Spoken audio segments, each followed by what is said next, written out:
Hi, welcome to Wetpixel Live. My name's Adam Hanlon. I'm the editor of Wetpixel, and I'd like to thank Inon very much for sponsoring this episode. They do an array of strobes and add-on lenses and lights, well worth having a look at.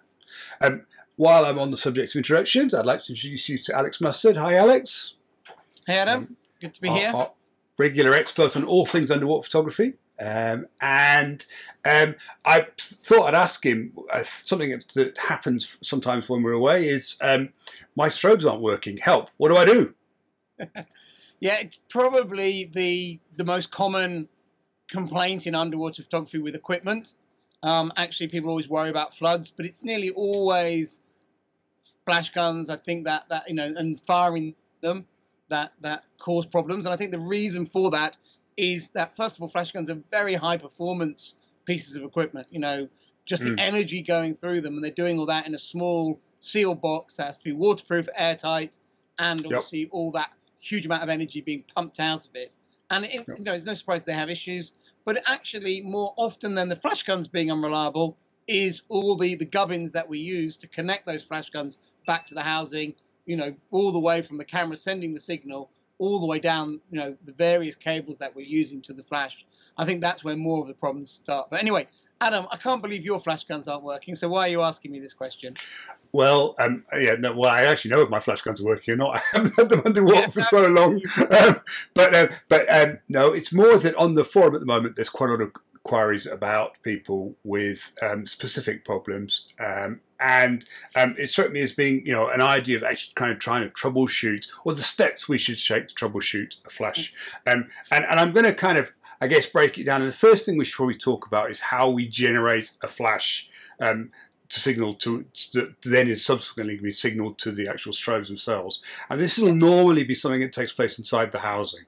So Alex, you're a fan of electrical triggering. So do you want to sort of broadly explain what happens when I press the shutter with my... I think that your thought process is exactly right as to how to deal with this problem, is to not pull it all apart and look at different bits, but work logically down the system. So if I have flash guns on my camera and they're not firing, and the first thing I will do is, if it's with fiber optic cables, I will start from the flash gun end.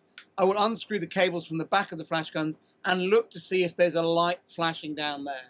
Yep. If both of them have got a light flashing when I take a picture, and I'll take them both, hold them in my hand, press the shutter and see if the light is coming through, and making sure that it's bright enough to trigger the flash gun. If it's really weak, that's a warning. And also, if you line them both up in your hand like that, so that they're both pointing exactly at you, you can see if one is dimmer than the other, which is often the cause of one flash not firing, is one of the cables is derated with optical.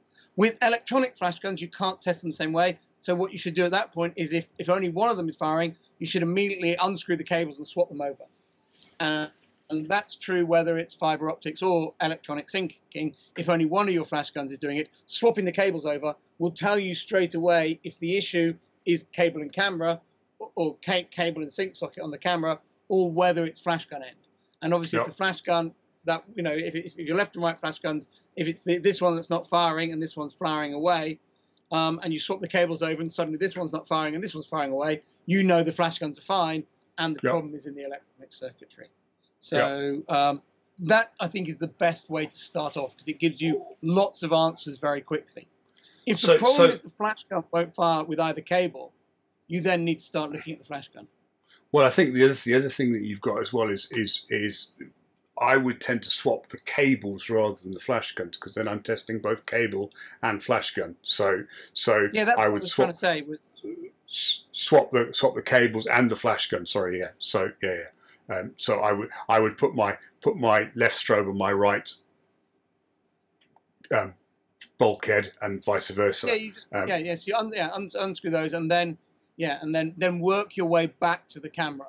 Now, if neither flash gun is firing, then you go and look at the other end and look at the flash trigger and make sure the flash is firing. So if you're using pop-up flash, make sure that is firing, and you need to make sure it's firing in the housing, because sometimes, with some of the pop-up flashes, when they're not fully popped up, they won't fire, and people take them out the housing. Look, it's firing. Put it back in the housing. Something's moved inside the housing that's stopping it popping up, and it doesn't fire. So check it's firing inside the housing.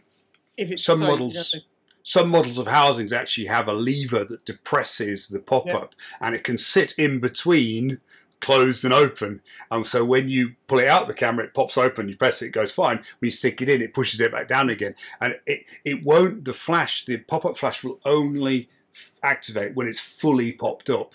So if it's partially popped up, it doesn't work. And that's something that's caught me a few times. Yep, for sure. Yeah. And then a similar problem to that, which is very common, is that with flash triggers or with electronic syncing, you have a hot shoe that attaches to the camera. And if that's not properly pushed into position, the contacts don't line up. They're very tiny little pins, and they only need to be 1 millimeter out of position, and the pins are not necessarily lining up as they should do, and it can stop the whole thing working. So make sure that hot shoe is properly pushed into position first, whether it's connected directly to electronic cables or it's to a flash trigger. And it's more common these days that most housings are using flash triggers than pop-up flash. So checking the flash, so checking the hot shoes on, and then if that's on and the flash trigger isn't working, most flash triggers have batteries in them. If you've not been doing underwater photography for a while because of lockdown or COVID restrictions, there's a chance those batteries might need replacing. And it's always worth, even if you're not diving at the moment, is going to your camera in the cupboard, looking at the number of those batteries and going out and buying a set. You know, these are the ones for my flash trigger. I'll always make sure I have a spare set of those around all the time, so that if they do stop working, I haven't got to go to a shop to buy them. I haven't got to wait for a delivery from Amazon or whoever to deliver them. I can simply get them out of the drawer and get them straight in the camera. So those are very common problems. But I think the less easy to predict ones are the ones that occur with sockets and cables. I was going to mention one other thing about the hot shoe cable. With the majority of either electrical or optical converters, the hot shoe will normally plug into a plug on the circuit board somewhere, and that plug itself can be pulled off or dislocated. So just be careful. It just takes a gentle tap just to push it back into place. Make sure your hands are dry before you do that. But I've seen that happen where someone's possibly inadvertently pulled the camera out with the hot shoe still connection still attached, and it just pulls it off the circuit board. Now it may not fully pull it off, but it just pulls it off enough just to break the contact. So again, what you really want to do is make sure that you've got a good contact between the camera and whatever circuit it is that's then being connected to the electrical or fiber optical cables. Now with the fiber optic, it's very obvious if it's not connecting completely properly, because when you press the trigger you can't see a light coming out the fiber optic cable. With the electrical ones it's much more difficult to point out. But I think so with fiber optics, I think one thing that can catch people out is strobes do need a reasonable kick of light to trigger them, and some strobes need more than others. You know, for example, last time I was away outside of Europe, which is a very long time ago, I was very keen to try the backscatter mini flash. And although I was using fiber optics for all my photography, when I switched over to that flash, which needs quite a high trigger amount of light to trigger it, I couldn't trigger it with my cables, even though the flash was working perfectly on my buddy's camera and my flashes were working perfectly on my camera. That particular combination of an old cable and a flash that demands a good kick of light wouldn't trigger. So that's something just to be aware of. And if your flash guns won't trigger, but you can see light coming down your cables, it might be worth borrowing a friend's flash guns of a different brand and seeing if they trigger. And that will tell you that probably it's actually the loss of light down your fiber optics cables that is causing the problem, and it's time to reach in your pocket and buy a new pair of cables. Or if yours work on someone else's camera, sometimes you can swap them with someone else on the trip, and it's like, well, these will work on yours and yours will work on mine, and that can keep both of us shooting. So I think this is one of those things that people, when they're buying all their gear, underwater photography gear, they're spending this huge pile of money, and it seems like a fiber optic cable would be a good place to save a bit of money. And unfortunately, that's almost always a mistake, because not all fiber optic is the same. And certainly the better fiber optic cables that are out there at the moment, they're multi-core. I think it's 631 cores. There are lots of cores, and they have a much better transmission of light. And we're finding now, I think think some of the problems that I mentioned earlier that people experience on the forum with some specific flash guns is they're very fussy about the amount of light that's getting through at the other end. So economizing on your cables is probably a mistake. You know, if they suggest that you need to buy a more expensive cable, that there probably is some reason for that, apart from the profit motivation, of course.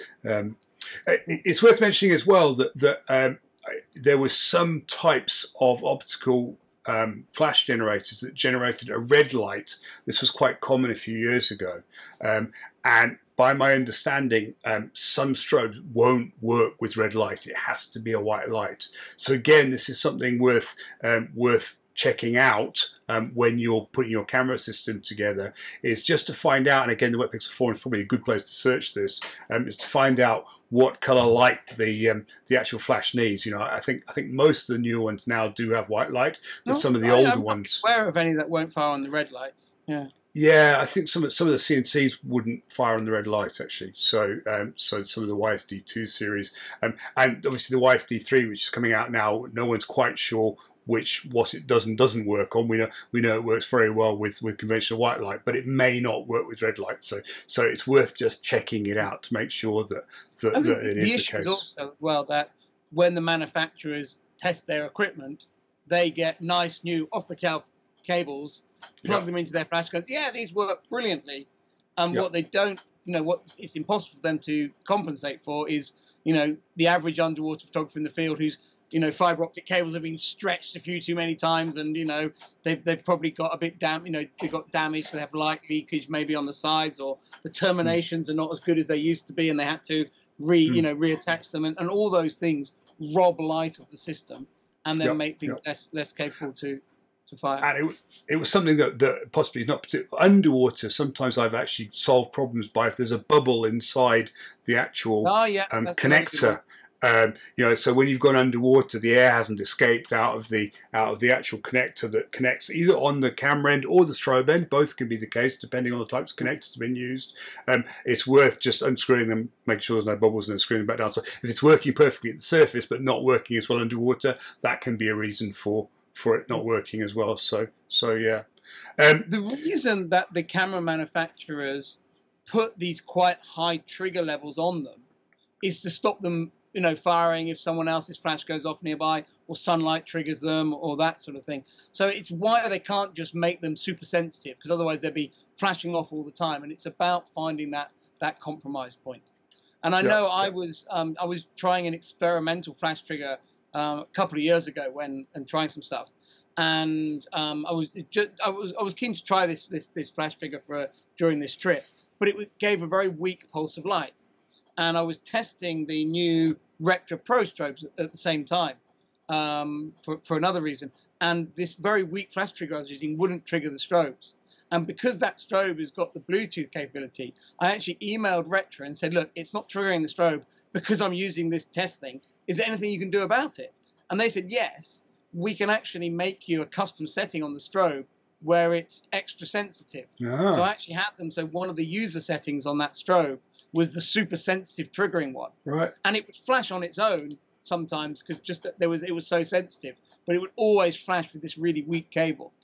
So maybe that will also become a solution in the future. For photographers who've maybe on a trip haven't got access to a shop to go and buy a new cable, and they can actually there'll be ways to fix flash guns to make them more sensitive for a limited period, so that they definitely trigger. So you put up with misfires, but equally you do get it firing when you want it to. And I think as more and more flash guns have that sort of Bluetooth capability of being able to connect them to an app and make changes to the setting, the Retro don't allow the user to go and start playing around with their settings on triggering brightness, but they can do it at their end and then upload it, and you can update your firmware on the flash. So, And one other thing that this is relatively new. I'm the proud owner of a pair of the new Seacam 160s, and I'd forgotten because it was such a long time ago. But they also, and this is something you need to read the manual, but obviously they have a master and a slave, and you need to set them as master and slave. Otherwise, you get intermittent triggering. So one needs to be set as the master, and one needs to be set as the slave. Once you set them, You don't need to worry about it. That's it. It's set. But if I'd forgotten and I had them both set as masters, and I was getting intermittent triggering, and then I remembered, oh yeah, I need to be master save. So I guess that's probably a good place to bring it all around. When all else fails, read the book that comes with it, because that's probably will contain some information that you may have forgotten. In my case, was the case, and that may help you with your settings. So I think there's lots of ideas there on troubleshooting your strobes. And I think there's one thing I just say to finish. Sorry. No, sorry. There's one thing I just say to finish is that if you are dealing with these issues in the field, it's always easier to fix someone else's camera than your own. Yeah. Because when it's your own camera, you tend to be panicking. Yeah. And the best advice I can get is if there's someone else around, ask them to help you, because they will generally be more methodical, more logical in working through the issues than you are as the user. You're like, oh my God, there's my trip ruined. Yeah. I've spent all this money. It's not working. This is rubbish. Oh my God. Yeah, Whereas the other person comes along and goes, well, it's not that. It's not this. It's that. Oh yeah, fix it like this. There you go. Off you go. Go and enjoy your dive. Yeah, sure. And I think that is, it's easier to fix someone else's camera than your own. So if it's your camera that's causing problem, ask for help. You'd be amazing how easy it will be for someone else to fix it often. Yeah. And they may well have ideas and experience that you don't have as well, knowledge that you don't have as well. So yeah, that's a very good point, Alex. Never try and fix your own. I'm going to give you mine. Thank you very much, Alex. That's been great. No, just post out those new CCAM files. They're in the post. They're in the mail as we speak. And I'd like to thank Inon again for sponsoring this episode. Much appreciated. I'd like to thank you all for watching. Please feel free to submit your troubleshooting tips in the comment section below, and drop us a like if you enjoyed it. Thank you very much. I look forward to seeing you again soon.